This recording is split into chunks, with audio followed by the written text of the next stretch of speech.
Tutorial lang ng transformer kung ano yung mga dapat nyong malaman. So ito yung transformer. Ayan, kung di pa yung nakakakita niyan.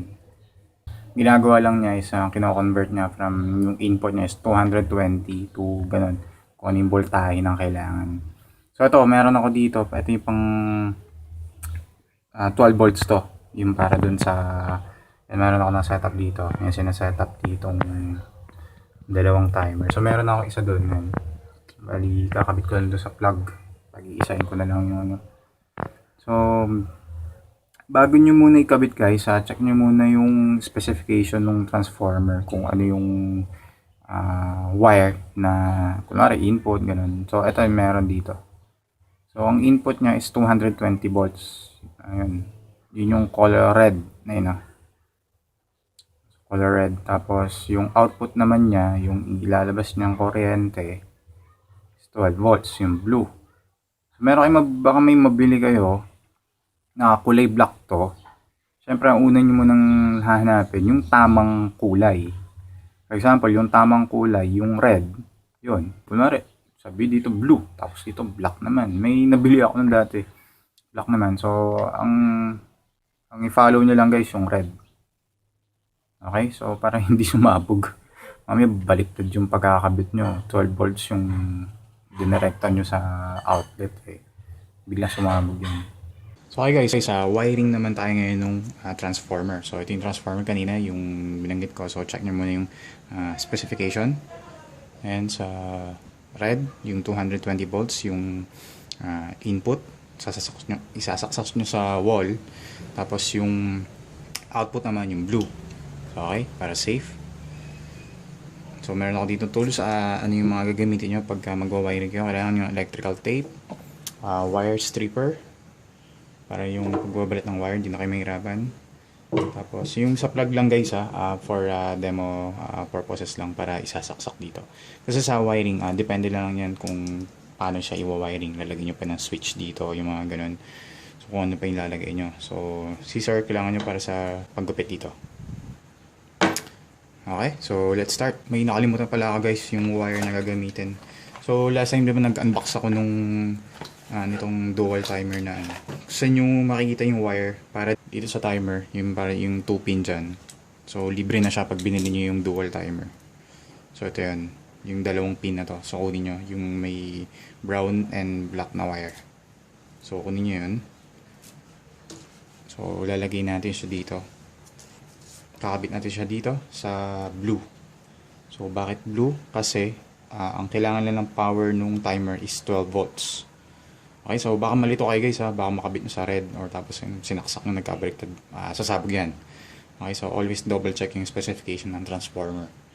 Okay, so let's start na guys. So balitan muna natin yung mga stripper, yung mga wire. So 19, tama ba?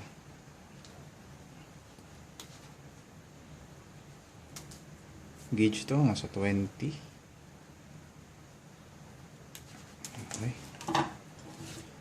So, okay, balitan naman natin yung magkabila. Try natin sa 14.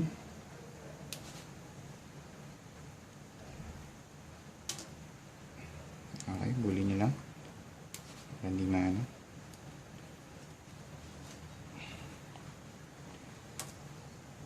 Yung gauge na guys pag sa ano babalatan okay, medyo makunat yung wire ng ano 14. Ito guys bali ikakabit ko lang siya sa plug direkta na. Ito meron akong plug dito. So, isasaksak siya direkta sa 220. So, may nakaabang na ako na sakit dito. Ayan. So, 220 volts yun. So, nabalitan na natin yung wire. So, gupit na lang kayo ng mga 1 inch. So, okay. So, nakagupit na tayo ng wire. So, gagawin na natin. Pagkakabitin na natin. So, tip lang guys, kung ayaw nyong magkagulo-gulo yung cable, i-roll nyo sa ganyan. Yan, yun yung ginagawa ko parang hindi siya magulo. i-ano nyo na lang. So, hindi ko na ano yan. Ipagdikit na natin. Ayan. Kita nyo? So, pagbuli nyo lang sa 12 volts guys yung output. Baka makalimutan nyo. So, blue yon. So, pag iba ng kulay, pag black, so always check yung specification dito sa yung transformer para safe. May nag-ano sa akin, sinasabugan daw siya. So, nabuli nyo na. Lagay na electrical tape. Okay.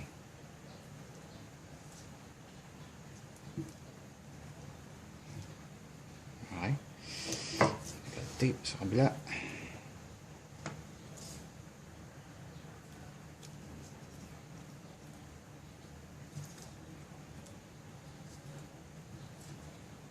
Hindi na ayusin guys. Basta para lang makover yung ano niya.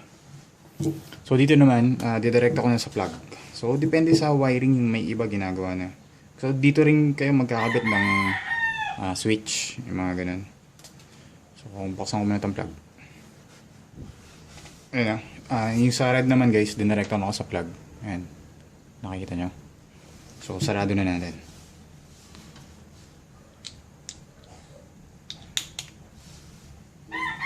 So okay na.